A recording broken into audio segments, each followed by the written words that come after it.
Өкмөттүн кезектеги кадырдык жүрүштөрү старт алды. Алардын башаты президенттик аппараттан башталып, өкмөттөн коштолуп келүүдө. Мындан 10 күн мурун эле Кубанычбек Кулматов бажы кызматын башкарганга белсенсе, Фарид Ниязов президенттик аппараттын жетекчиси болуп дайындалган. Ал эми кече күнү Толкунбек Абдыгулов кайра эски кызматына кайтты. Сапар Исаковдун өкмөтүндө вице-премьер-министрликти аркалап турган Абдыгулов Улуттук банкты башкарууну президент өзү суранганын билдирүүдө. Урматтуу Толкунбек мырза, айтыңызчы, сиз эмне себептен вице-премьерлик кызматыңызды таштап кайта Улуттук банкка баратасыз? Урматтуу Рыскелди Чыныбаевич, сурооңузга рахмат. Чыныбекович. Чыныбекович, кечип коесуз. Сурооңузга рахмат. Мен вице-премьерликтин жумушунан кетип аткан себеби мага Кыргыз Республикасынын президенти Сооронбай Шарипович Жээнбеков сунуш берди. Ошентип Улуттук банктын төрагалыгына барасың деп, мен ушул сунушту кабыл алдым. Деги эле биринчи вице катары, кийинки вице катары бир ишиңиз менен көрүнө алган жоксуз да. Бир ишиңиз менен көрүнө алсаңыз. Болгону бир баягы баңгизат жөнүндө айткан анекдот аралашкан сөзүңүз менен эске албасаңыз бир иш менен көрүнө алган жоксуз. Эми кайрадан Улуттук банкка бартасыз. Мен таң калам да ошо кадровый бийликтин кадр саясатыначы. Сиз таза эле же сизге Улуттук банкты 49 жылга эле арендага бериш керек болуп калды, кызыл китеп жазып эле. Кулматовго бажы кызматын берейик. Айланып эле ушул жумушка келе бересиздер. Айланып жүрчү эмне сизден башка банкир жокпу Кыргызстанда? Анан чоң ишеним көргөзүп ушул жерден шайлап бердик эле биринчи виселик, андан кийин виселикке бардыңыз. Кайта эле сизди эле шайлап отурабыз да. А бирок сиз ишиңиз менен көрүнбөй эле баягы эрке талтаң болуп, көпөлөккө окшоп гүлдөн гүлгө тандалып жүрөсүз да. Эгерде ошол тармакты жакшы тартып кетип атса, ошол банкты жакшы иштетип кетип атса, муну эмнеге козгоду? Эмнеге өкмөткө алып бара койду? Анан кайра эмне үчүн ал айтып атат, мени президент суранып атат, иштеп берди. Эч качан президент сурамаш керек. Президент огородуна иштетип аткан жок, өзүнүн менчигине иштетип аткан жок. Мамлекеттин жумушуна ар бир адам даяр болуш керек.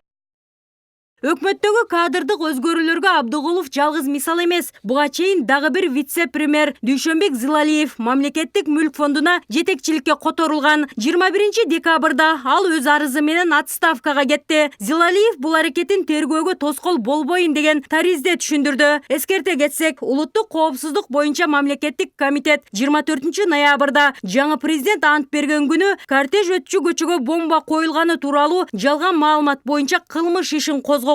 Анда Дүйшөнбек Зилалиевдин аты аталган. Кененирээк мен кыз менен жолугуп, чоң кыз сизге форма жарашат экен десем, ал болсо бомба жарылат деп угуп алыптыр. Болду ошо. Зилалиевдин бул билдирүүсүнө 5-чакырылыштын вице-спикери экс-депутат Бөдөш Мамырова үн катып, анын мындай аракетин уят иш катары сыпаттоодо. Бул көрүнүштөрдө экс-эл өкүлү бийликтин кадр саясатындагы одону катачылыгы деп баа берди. Эми ошо ойду кырды сүйдөп, ошол сүйгөн сөздүн артынан көзгөрүп кандай чуулганды болуп кетип атат. Эми бул уят да. Кетип атат эле мен өзүм айтып атпайбы? Жолдун боюнда постто турган кызга формам жакшы экен. Бул айтканга укугу жок. Ал кыз көзүн илмебей, азыр мамлекет башчынын кортежи өтөт деп, даже көз илмебей карап турат. Анан бул барып казында атат. Сен формаң мындай экен. Эмне форманы биринчи көрдүң? Эми уят да. Бул эми кыргыз өкмөтү үчүн абдан уят нерсе да. Эми карабайсыңарбы? Ошондой кызматта турган адам эмне деген шуу менен отставкага кетип атат. Анан алдыга айтып атат. Тергөөнүн жүрүшү ачык болуш үчүн мен убактымды кетип атам дейт. Эмне Зилалиевден башка иши жокпу? Бул багытта кадр кызматынын жетекчиси Акрам Мадумаров өлкөдө кадрларды дайындоо жаатындагы кемчилдиктер бар экенин четке какпайт. Ал эми өкмөттүн туруксуз кадр саясаты депутат Жанар Акаевка да жакпай турат. Эл өкүлү технократтар өкмөтүнүн тез-тезден алмашуусу жакшы жыйынтык алып келбейт деген ойдо. Өкмөт келгенде 40 кадам, жаңы дорго 40 кадам деген өзүнүн программасы менен келген. Ошону ишке ашыра турган мына биздин командабыз, технократтардан куралган профессионалдар командасы даяр деген да. Бирок азыр ошол командадан эч ким калган жок. Мына бардыгы кетишти. Бирөөсү башка кызматка кетти, бирөөсү дагы башкага кетти. Ай сайын эле биз мындай алмаштырып макулдап отурабыз да. Мунун жыйынтыгы жакшы болбойт дейм. Келген адам өзүнүн планын, программасы менен келет. Бир ай жетишсиз. Ошон үчүн бир келген адамды парламент колдоп берип аткандан кийин ошол жерде иштетиш керек болчу. Өкмөттөгү жетекчилердин кызматтан кетип, кайра эле башка кызматка баруусу орун алмашуудан сумма өзгөрбөй жаткандай өңүт калтырууда. Бул маселе талкууланып бүтө электе айрым министрлердин орун алмашуусу мүмкүн экени тууралуу маалыматтар тарай баштады. Мерим Абдилажанова, Кыял Мырзахматов, Нур Ньюс.